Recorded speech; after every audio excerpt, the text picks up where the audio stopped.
সুপ্রভাত বন্ধুরা, সম্পাদ ছোট্ট ফ্যামিলি থেকে তোমাদের স্বাগত জানাই। তোমরা কেমন আছো?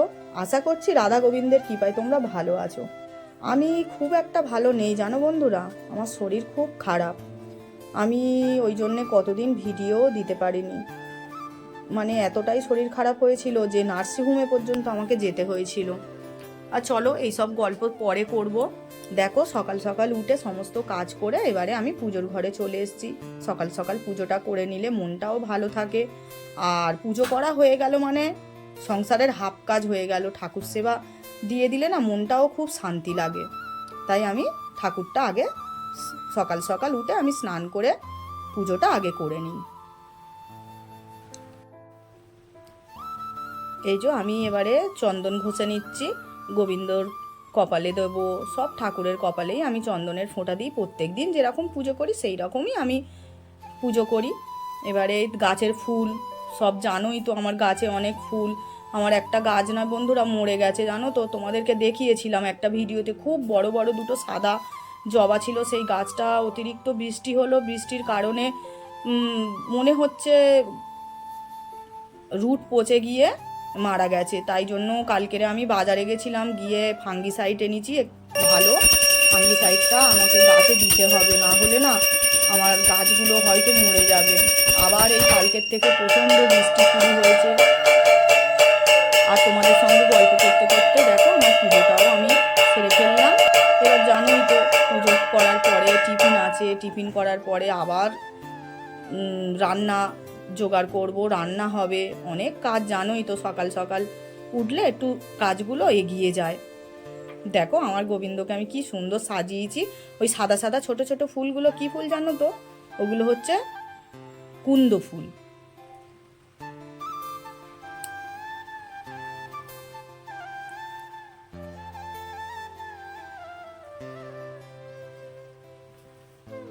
এবারে আমি একটু দোকানে যাচ্ছি। দোকানে যাব একটা, আমার মনে হচ্ছে রসুন কিনতে যাব। তাই দোকানে বেরিয়ে গেলাম। সকালবেলা টিফিনে একটু ঘুগনি করব। ঘুগনি আর রুটি টিফিন হবে আজকের সকালে। এই যে আমি আটা মেখে নিচ্ছি সকাল সকাল, তাড়াতাড়ি করে টিফিনটা করি। টিফিন খেয়ে আবার রান্নার জোগাড় আছে।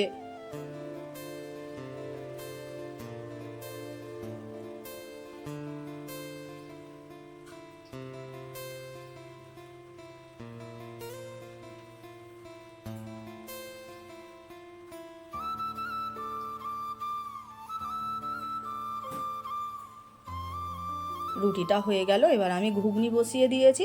কড়াতে একটু তেল দিয়ে তেজপাতা, শুকনো লঙ্কা, গোটা জিরে ফোড়নে দিয়েছি। তারপরে এই যে আদা রসুন দিলাম। ঘুগনিটা জানো তো একটু বেশি করেই করে নেব। ঘুগনিটা বেশি করে নিলে সকালেও টিফিন খাবো, আবার রাত্রেও আমার হয়ে যাবে। তাই জন্য একটু বেশি করেই ঘুগনিটা করছি। আদা রসুন দিয়ে একটু কষিয়ে নেব। তারপরে যা প্রত্যেক দিনের যা মশলা থাকে, ধনে গুঁড়ো, জিরে গুঁড়ো, টমেটো কুচি দিয়ে দিলাম, লঙ্কা গুঁড়ো, হলুদ গুঁড়ো দিয়ে ভালো করে একটু বেশি করে কষাতে হয় জানো তো। মশলা একটু কষালে তাহলে তরকারিটা ভালো হয়, না হলে না তরকারি টেস্ট খুব ভালো হয় না। মশলা যত কষাবে তত তরকারির টেস্ট হয়। এই যে আমি সব প্রত্যেক দিনকার যা মশলা কড়াতে দিয়ে একটু ভালো করে কষিয়ে নিয়ে, আর আমি প্রেসার কুকারে কড়াই মটর আর আলুটা সিদ্ধ করে রেখেছি, ওইটা আমি ঢেলে দেবো। কড়ার মধ্যে ঢেলে একটু ফুটিয়ে আর নামানোর আগে একটু কোচানো ধনে পাতা দিয়ে দেবো। ধনে পাতা দিয়ে আর নামিয়ে নেব।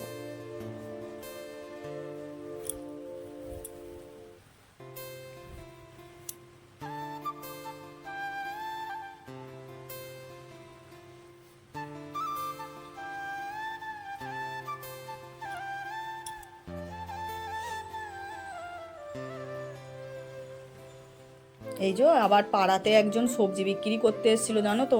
আমতলায় যাওয়া হয়নি, তাই সবজিটাও ফুরিয়ে গিয়েছিল। ওই জন্যে পাড়াতে একজন এসেছিলো, ওর কাছ দিয়ে আবার কটা সবজি নিলাম। কলা, শসা, টমেটো, একটু ধনে পাতা অল্প করেই নিয়েছি, কারণ আমি এখান থেকে বাজার করি না। আমি আমতলা থেকে একটু বেশি করে বাজার করে আনলে আমার এক সপ্তাহ হয়ে যায়, আবার এক সপ্তাহ পরে বাজারে যাই। আর এই যে ঘুগনির মশলাটা কষানো হয়ে গেছে, মশলা কষিয়ে এই যে ঘুগনিটা, মটর আর আলু সিদ্ধটা ঢেলে দিলাম। আর এই দেখো আমাদের টিফিন সকালের, এই মায়ের চা, আর আমরা তিনজনে বসে এখন টিফিনটা করে নিচ্ছি। টিফিনটা করে আবার ফিরে রান্নার জোগাড় করব।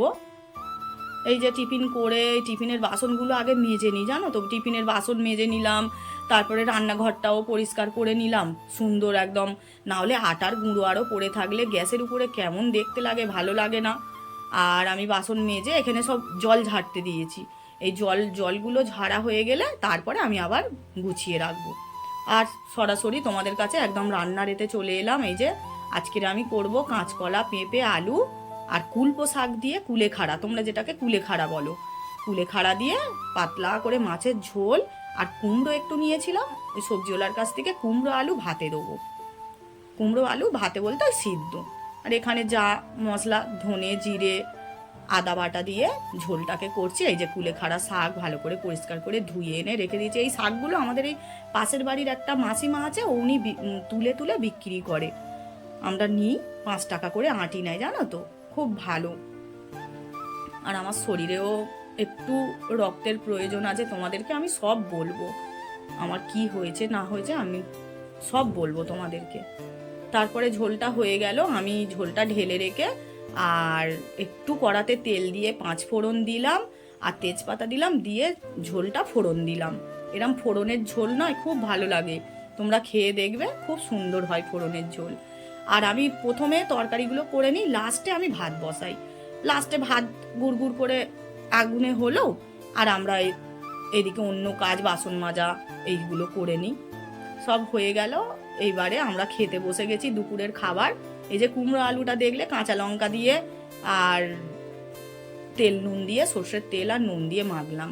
ঝোলটা কিন্তু খুব ভালো হয়েছিল বন্ধুরা, একদম কাঁচা লঙ্কা বাটা দিয়ে শরীরটা তো ভালো নয়। তারপরে তোমাদের সঙ্গে গল্প করতে করতে একটু বৃষ্টিটা থামতে আমি আর আমার ছেলে দুজনে আমতলায় চলে গেলাম। আমি বললাম না আমাদের এখান থেকে বাজার করে ঠিক হয় না, এই জন্যে আমতলায় গিয়ে দেখো বৃহস্পতিবারে ঠাকুরের ফুল, আজকের বুধবার, কালকের আমি ঠাকুরের ফুল বৃহস্পতিবারের জন্য, আর এই যে সব রকম সবজি, পেঁপে, তারপরে গাজর, বিট, সমস্ত কিছু, তারপরে গাছে দেবো দেখলে তো একটা ফাঙ্গিসাইড নিয়েছি। আমার শাশুড়ি মা না চানাচুর খেতে পারে না, ওই জন্যে ঝুরি ভাজা 1 প্যাকেট, তারপরে আমার ছেলে সকালে করে কলা খায়, 1 ডজন কলা, এই সব নিয়ে আবার ফিরে ছেলে আর মা দুজনে পুরো ভিজে ভিজে আমরা বাড়ি এলাম, জানো, এত বৃষ্টি হচ্ছে। তারপরে আমি তো তোমাদের বলেছিলাম সকালে ঘুগনিটা একটু বেশি করে করেছিলাম, ঘুগনিটা গরম করে নিলাম, আর এই গরম গরম 2টো রুটি করছি। রাত্রিরে এই ঘুগনি আর রুটি আমরা ডিনারে খেয়ে নেবো আজকের। ঘুগনিটাও না ভালো হয়েছিল, জানো তো।